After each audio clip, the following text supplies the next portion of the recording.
Hello my dear students, welcome to Magnet Brains Hindi medium. मैं प्रज्ञा गुप्ता महान व्यक्तित्व की इस पुस्तक में आपका हार्दिक हार्दिक स्वागत करती हूँ। पाठों की श्रृंखला में हम आ गए हैं पाठ 11 मीराबाई के बारे में पढ़ते हुए इस पाठ के प्रश्नोत्तर की ओर। तो जय श्री कृष्ण बोलने के साथ साथ शुरू करते हैं हम आज के अपने पाठों के प्रश्नोत्तर। साथ में जानते हैं कि कितनी अनन्य भक्त थी मीराबाई। हिंदी साहित्य में इनका नाम सदैव अमर रहेगा। इनकी जो रचनाएं हैं, इनके जो पद हैं, वो आप जरूर पढ़िए।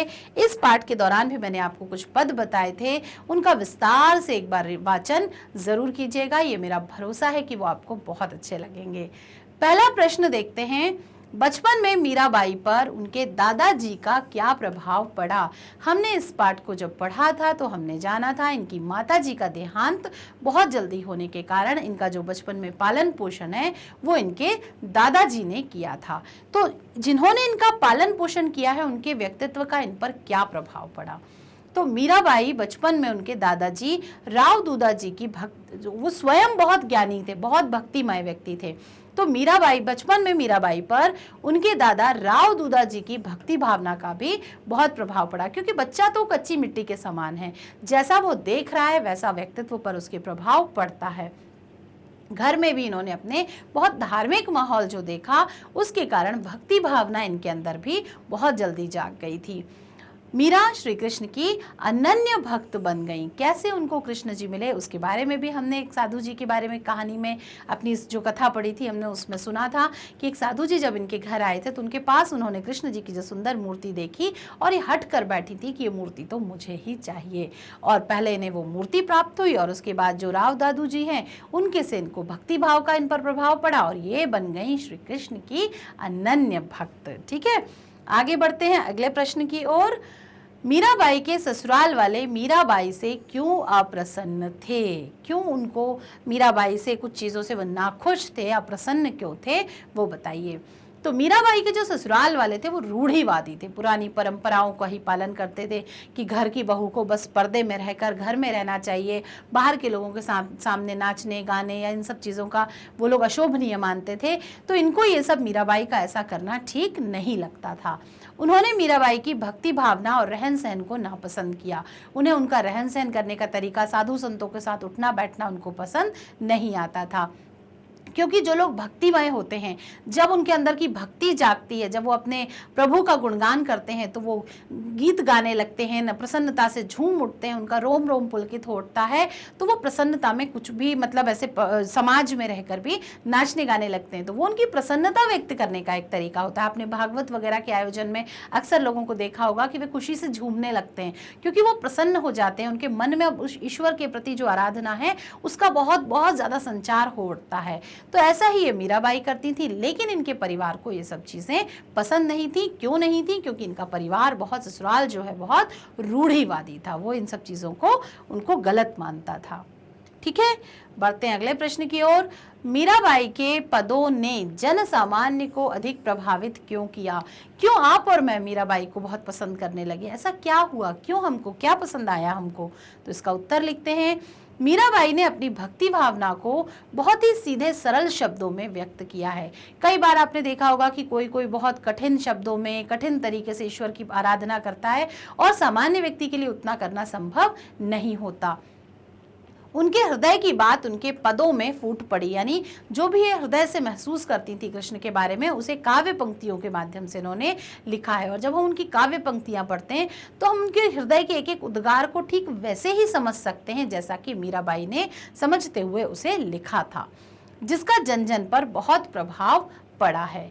कोई व्यक्ति अगर इस तरीके से ईश्वर की आराधना करे जिसका हम पालन कर ही नहीं सकते तो हम उससे क्यों इंस्पायर होंगे, वो हमारे हृदय को कैसे अच्छी लग सकती है। लेकिन मीराबाई सिर्फ एक मूर्ति पूजा, वो अपने श्री कृष्ण को सामने रखकर दिन भर उनको एक परिवार के व्यक्ति की तरह सजाती संवारती खिलाती पिलाती रहती थी।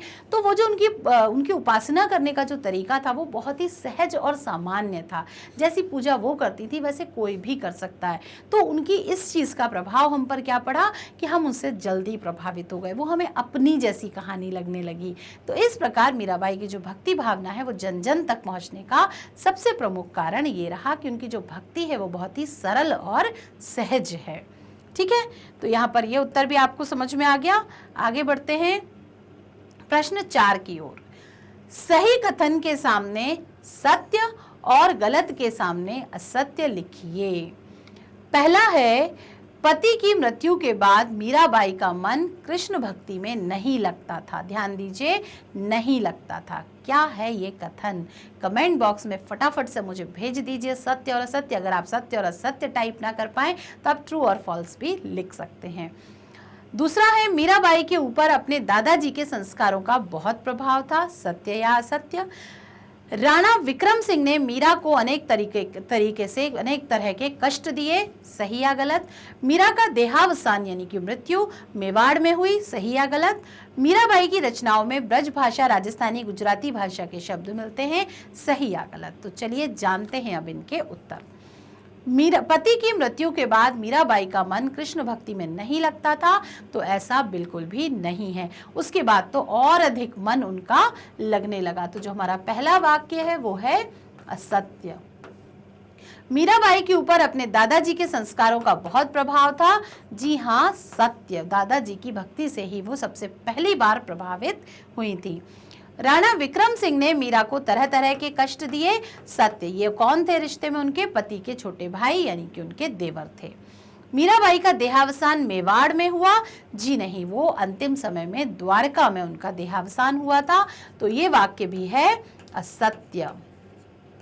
मीराबाई की रचनाओं में ब्रज भाषा, राजस्थानी, गुजराती भाषा के शब्द मिलते हैं। पूरी तरह सत्य। जब आप इनकी रचनाएं पढ़ेंगे, इनके पदों को पढ़ेंगे तो आप जानेंगे कि ये सब पूरी चीज़ें जो यहाँ पर लिखी हुई हैं, तो उनकी भाषा में ब्रज भाषा भी मिलती है, राजस्थानी के भी शब्द मिलते हैं। हेरी मैं तो प्रेम दीवानी, तो ऐसे शब्दों से राजस्थानी भाषा का पता भी चलता है।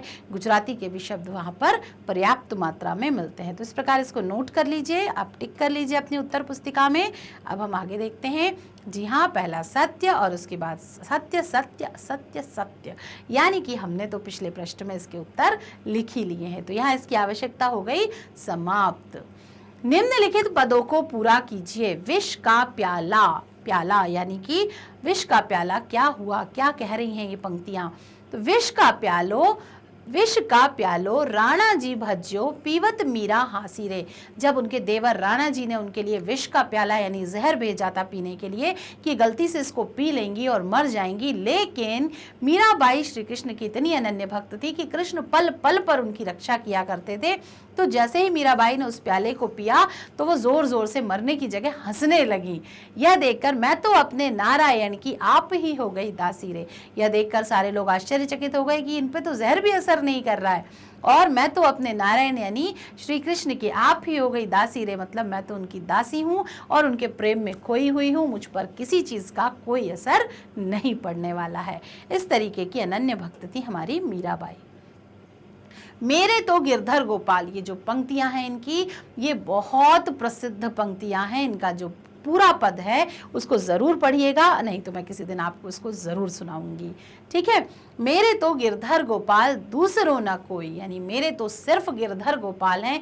गिरिधर क्यों कहा है श्री कृष्ण को? उन्होंने गिरि पर्वत यानी अपनी उंगली पर धारण किया था, तो उसके कारण उन्हें गिरधर कहा है। गोपाल तो उनका बचपन का ही नाम है। तो मेरे तो गिरधर गोपाल दूसरों ना कोई, मुझे उनके सिवा और कोई नहीं चाहिए। मेरा हर रिश्ता सिर्फ मेरे गोपाल के साथ है। जाके सिर मोर मुकुट, जो अपने सिर पर अपने मुकुट में सुंदर मोर पंख लगाते हैं, जिनके मुकुट में सुंदर मोर पंख शोभायमान है, मेरो पति सोई यानी वही मेरे पति हैं। अब मुझे इसके अलावा और किसी रिश्ते की आवश्यकता नहीं है। इस प्रकार मीराबाई ने इन पदों को गाया है, रचा है और गाया है।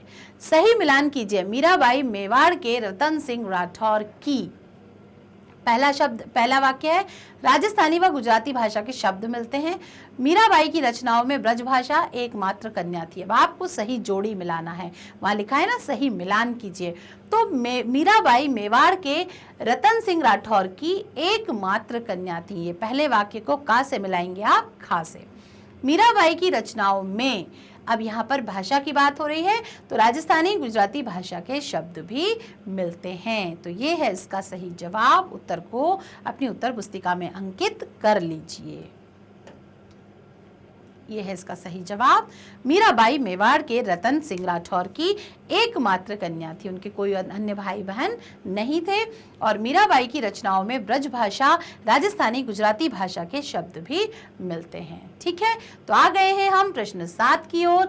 अपनी पाठ्य पुस्तक व अन्य पुस्तकों से मीरा के पद ढूंढ कर निकालिए। यानी पाठ्य पुस्तक भी चाहती है कि आप मीराबाई के पदों को पढ़ें, समझें और उन्हें अपने समझने का प्रयास करें। ठीक है, देखते हैं अगला प्रश्न।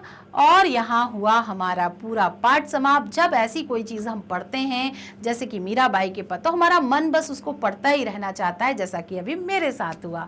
बस ऐसा लग रहा है कि प्रश्नोत्तर आते जाएं, उनकी व्याख्याएं आती जाएं और हम उनके बारे में ज़्यादा से ज़्यादा जानते जाएं। लेकिन हमारे पास भी शब्द सीमा है, समय सीमा है। ठीक है, तो यहाँ पर आपको जो ये पाठ दिया है, ये पाठ हुआ पूर्ण। अब हम एमसीक्यूज करेंगे इसके, यानी बहुविकल्पीय प्रश्न, जो कि दिमागी उथल पुथल करेंगे, आपके दिमाग को ब्रेनस्टॉर्मिंग करेंगे आपकी, और आप जो छोटी छोटी चीज़ें हैं जो इधर उधर से आपने पढ़ी हैं, उन सब का प्रयोग करते हुए आप उन प्रश्नों के देंगे उत्तर, जो हम बहुत जल्दी करने वाले हैं। तब तक के लिए मैग्नेट ब्रेन्स का अपनी कक्षा के हर एक विषय का वीडियो देखते रहिए, अपने ज्ञान के सागर को बढ़ाते रहिए।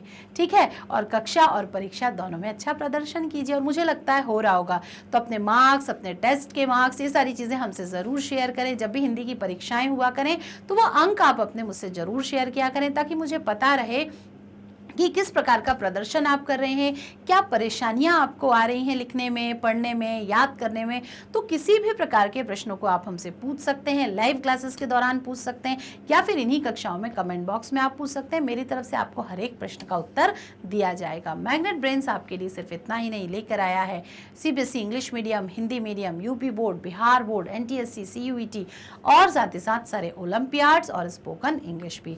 बुक्स और ई बुक्स का खजाना भी यहाँ पर उपलब्ध है, जो कि है सिर्फ आपके लिए। कमेंट बॉक्स में एक लिंक दी गई है, उस लिंक पर क्लिक करके आप वो बुक्स और ई बुक्स भी पा सकते हैं। हमारे साथ बने रहने के लिए, जुड़ने के लिए आप फेसबुक, इंस्टाग्राम, ट्विटर और टेलीग्राम की मदद आप ले सकते हैं। वीडियो को लाइक, कमेंट और शेयर करना बिल्कुल ना भूलें। लाइक आप कर देते हैं, शेयरिंग आप कर रहे हैं, क्योंकि आप जान चुके हैं कि ज्ञान बांटने से बढ़ता है। जितना ज़्यादा आप इन बातों पर चर्चा करेंगे, जितना ज़्यादा समझेंगे, समझाएंगे दूसरे को, यकीन मानिए वो चीज़ें आपको कंठस्थ होती जाएंगी, फिर आप उन चीज़ों को कभी नहीं भूलेंगे। ठीक है, तो अगले वीडियो के आने तक कीजिए मेरा इंतज़ार। आप सबके प्यार और अपनेपन के लिए, इस वीडियोज़ को देखने के लिए मैं हार्दिक हार्दिक आभारी हूँ। Thank you so much. अपना ख्याल रखें, अपने परिवार का ख्याल रखें, स्वस्थ रहें। Bye bye.